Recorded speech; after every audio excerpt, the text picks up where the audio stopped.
Good afternoon and thanks for joining us. A man from Prince Albert has been charged with child exploitation offenses. The Saskatchewan Internet Child Exploitation Unit searched a home in Prince Albert on April 2nd, taking and investigating electronic devices. 24-year-old Lucien King is facing 2 counts of possessing child sexual abuse and exploitation material.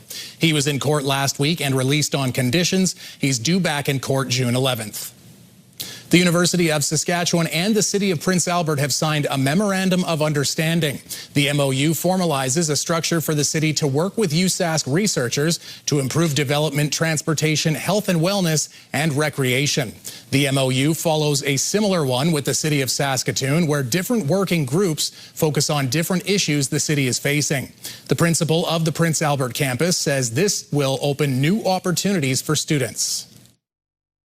I think what this allows us to do is expand our graduate programming. It also allows us to enhance the undergraduate student experience because now they are able to go out and actually do research and work with a variety of different groups here with the City of Prince Albert. The MOU will be reviewed every 4 years.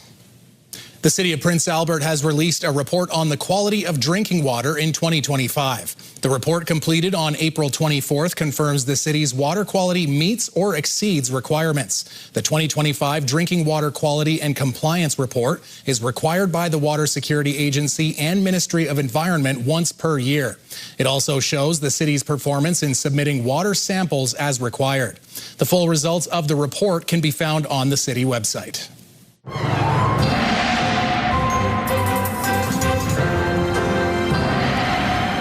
Well, Jeff, the long weekend is over and starting to sort of feel like we're into that sort of springtime weather. It's starting to feel like, at least for an extended period. And yes, the temperatures are on the rise as we make our way towards the weekend. I know it seems a long ways off, but we are expecting temperatures to be getting well into the 20-degree mark and warmer than that. So getting into the 20s. What we're keeping our eye on is this area of instability. It's not a surprise. You know, daytime heating is really warming up in Alberta, so daytime heating creates some of those pop-up showers.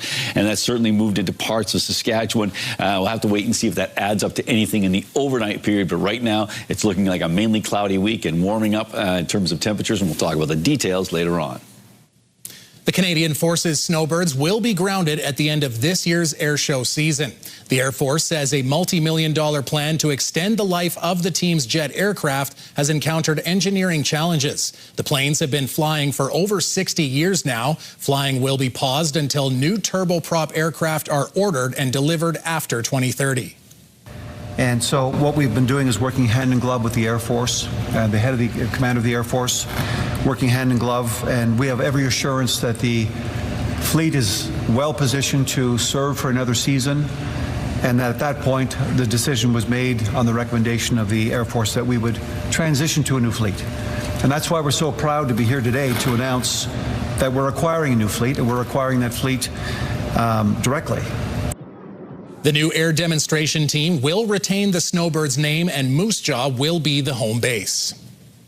And the team staying based out of 15 Wing is welcome news for the community. The Snowbirds are obviously a significant tourism attraction, boosting the economy in Moose Jaw. Thousands of people attend the Snowbirds home air show each year. The team is a point of pride for the community. You know, the Snowbirds are cherished to all of us. They are part of our fabric, especially for our community of Moose Jaw, you know, our city. But it's a positive to hear that they will continue for generations to come, you know, in new planes, and that is exciting. This year's home air show is in July. It will be the last with the current planes before the switch.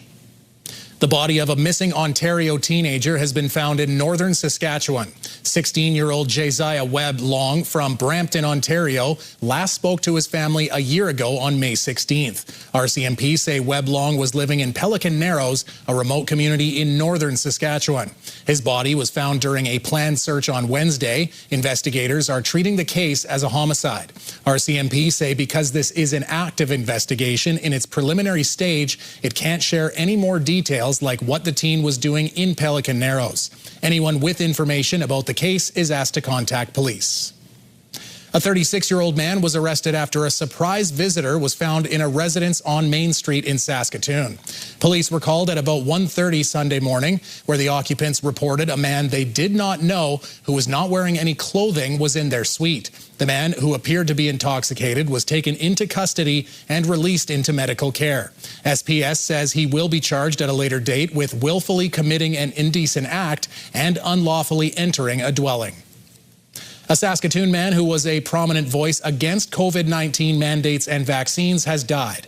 Mark Friesen died last week. He was a vocal opponent to public health orders and mandates during the pandemic, participating in multiple rallies. In 2021, he was one of the first people from Saskatoon transferred to an Ontario hospital for care. In 2023, he was found guilty of violating public health orders. Friesen ran as a candidate for the former People's Party of Canada and the Buffalo Party of Saskatchewan. According to his wife, Friesen had recently been diagnosed with dementia and ALS. For the first time since becoming federal leader of the NDP, Avi Lewis made a stop in Saskatoon. A large crowd gathered at the Roxy Theatre on Saturday to hear the new leader's remarks and plans for the party. Lewis spoke to a number of topics he felt were relevant to Saskatchewan, including agricultural policy, a need to revive the Saskatchewan Transit Company, and concerns about artificial intelligence. We're calling for a pause on the build-out of AI data centers until we have some guardrails and regulation on the surveillance of big tech in our lives and the extraction of our local energy and water and putting data centers in our neighborhoods. Bell Canada is currently planning to build an AI data center outside of Regina. Bell is the parent company of CTV News. Researchers in Saskatoon are making new advances in hantavirus research as the world deals with the fallout of a cruise ship where multiple passengers died from the virus. Hantavirus is rare but can be deadly, spreading mainly through contact with infected rodent droppings. The hantavirus we see here is different from the one that killed 3 people on the Dutch cruise ship, but both can be fatal. Now, Vito researchers are establishing one of only a few deer mouse colonies in North America to study the virus in its natural host. Scientists are trying to understand how hantavirus can live inside deer mice without causing illness. Researchers say the findings could help prevent the virus from spreading to people.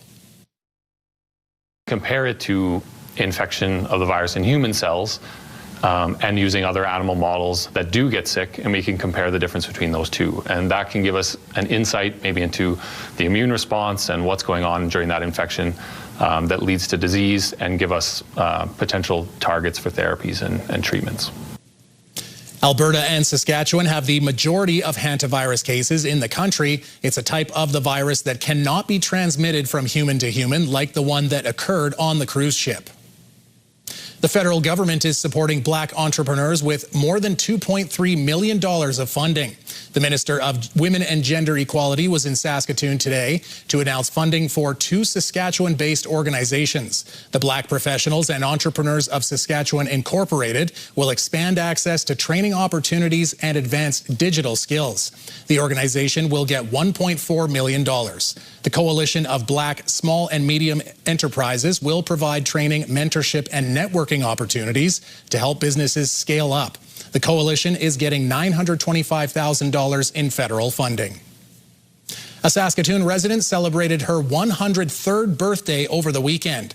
Helen Schreiner marked the big day with a celebration at St. Joseph Home alongside her family, many of whom traveled for the occasion. According to Schreiner's eldest daughter, the family gets together to celebrate the occasion every year. Schreiner spoke with CTV and shared some wisdom for the next generation. To look after themselves, try and be nice to people, respect a lot of people, and get along with them and so on. That's great advice. And travel. When they get to the age they travel, they can as much as they can. Schreiner adds she's traveled all over Canada, with Vancouver and Victoria being special highlights. When we come back, the 10th edition of a growing hockey tournament, Keenan Sorokon explains the importance of the Fred Saskatchewan Chief Thunderstick National Hockey Tournament.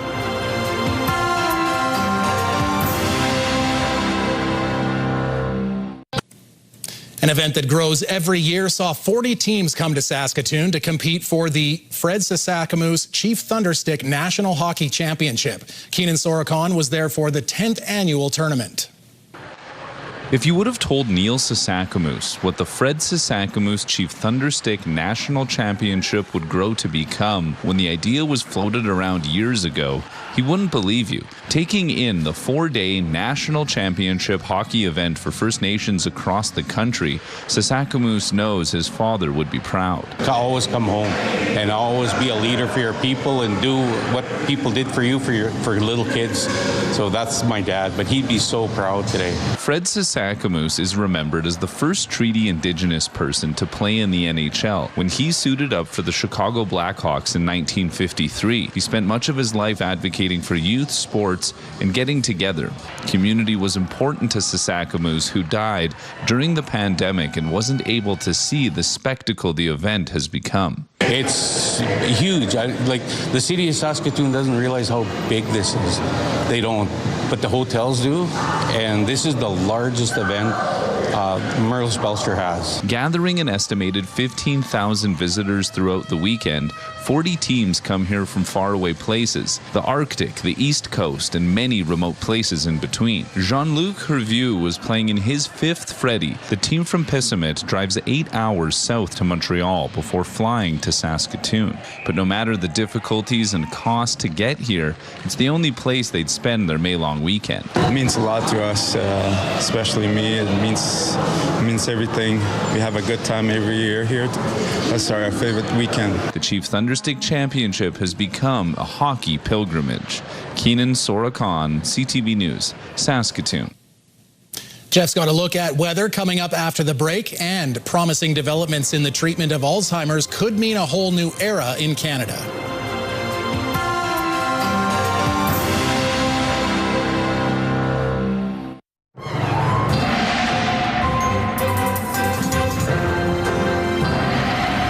Jeff, now all that snow that we got is starting to melt, or continuing to melt, if depending on where you are in the province. Well, it is continuing to melt, and it will do so as we roll into the next week. You know, hey, there's going to be those shaded areas where it's still going to take a while, but once you get a little direct sunshine and these warm temperatures, it's going to melt quickly.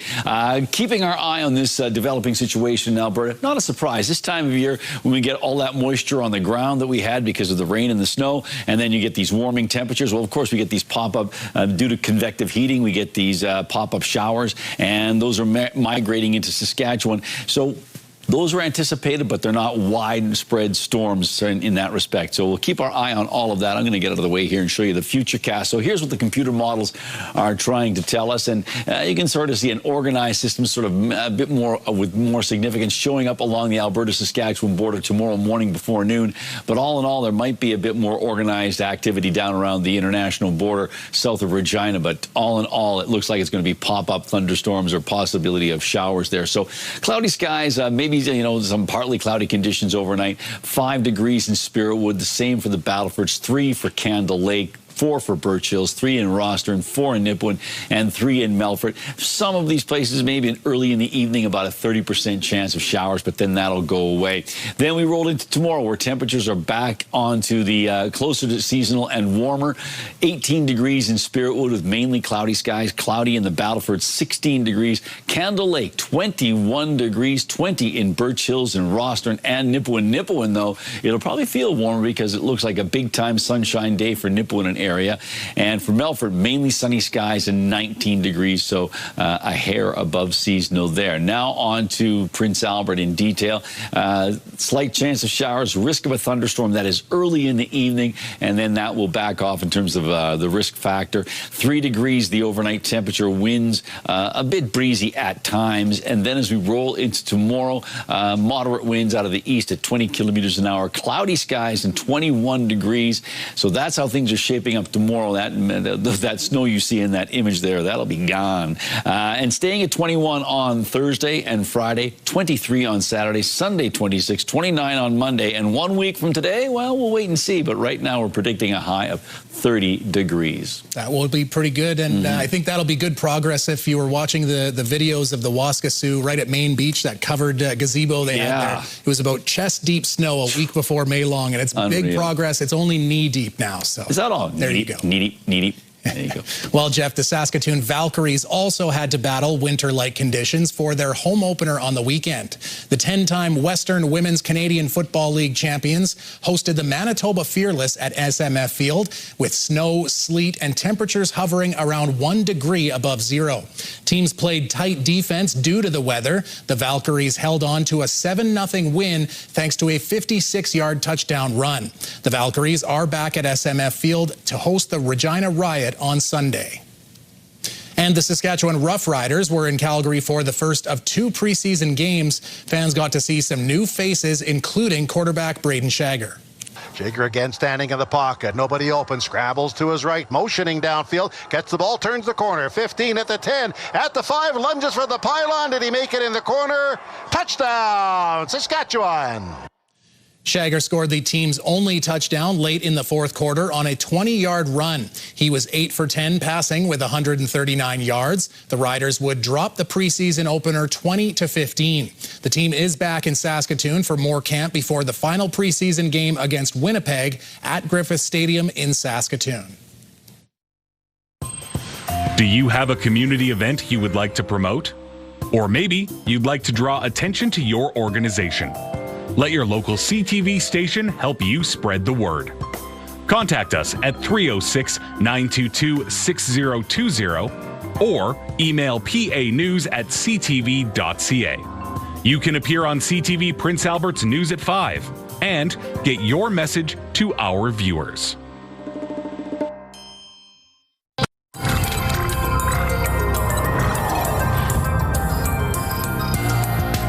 A new era has begun for Alzheimer's patients in Canada. In the past 6 months, 2 drugs have been approved for use. But as Pauline Chan tells us, they are only for patients in the earliest stages. The news is good for patients like Greg Underhill and his wife, Jocelyn. But we're very excited about the possibility and the potential of the new drugs that they have approved now in Canada. Greg, age 52, is now using the most recently approved medication for Alzheimer's, donanemab. It is the second of the class of antibodies targeting amyloid, clearing amyloid from the brain. And amyloid is the first toxic protein that accumulates in Alzheimer's disease. And Dr. Sharon Cohen says both donanemab and lecanemab, approved last October, are only for patients in the earliest stages of the disease. So people are still independent, living at home. They may be working, shopping, banking, traveling, but they have some problems with memory and cognition. The drugs can only be prescribed by a neurologist or other memory specialists like geriatrician or specialist family doctor. She also points out that there can be side effects like tiny brain bleeds or swelling. With lecanemab, there's a little less propensity to cause those side effects, but with most drugs, we monitor for those possibilities. I always feel good. I'm not really sure. She tells me when I'm, repeating myself lots, but I mean, right now, I don't think I'm really repeating much. Yeah. It's definitely gotten better since we started medication and treatment for Alzheimer's than what he was before. While both drugs have been approved, funding arrangements are still under negotiation. Lecanemab is $47,000 a year, donanemab about $30,000. Still, for the 750,000 families dealing with Alzheimer's or other forms of dementia in Canada, just having the 2 options available is a step in the right direction. Pauline Chan, CTV News. An overview of new HIV diagnoses in Canada shows Saskatchewan has the second highest rate across the country. According to data released in April, Saskatchewan had the second highest rate of HIV in Canada in 2024 at 18.6 cases per 100,000 people. That's over 3 times the national average of 5.5 cases. In the last 8 months, the government of Saskatchewan says the province has seen new cases developing, adding getting tested more frequently is critical for prevention. In the early stage of HIV, you don't feel ill, you don't appear ill, so you can't really go on that thing to say if someone has HIV or not. You need to really be aware, seek testing, and be on treatment. We have to make sure that we don't stigmatize individuals because of their lifestyles or risk factors, but we make it easy for people to seek testing in a non-judgmental way. People can get tested for HIV or any sexually transmitted infection through their primary care provider, an STD clinic accessing outreach services, as well as take-home testing kits. A new study says 1 in 5 pregnant women in Ontario were not properly screened for syphilis. The disease can be fatal when passed from mother to baby. Data was examined for more than 550,000 pregnancies in the province between 2018 and 2023. It found over 44,000 pregnant women were not screened for syphilis with a blood test when they should have been.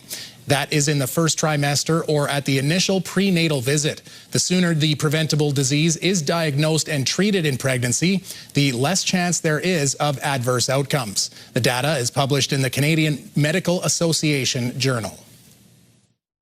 Brought to you by Saskatchewan Union of Nurses. Thank you to Saskatchewan's 11,000 registered nurses. Okay, Jeff, the weather's kind of getting nice and probably making you think about sipping on some wine. Maybe we'll take you down to South America, because Chile is giving tourists a chance to go back in time while drinking wine.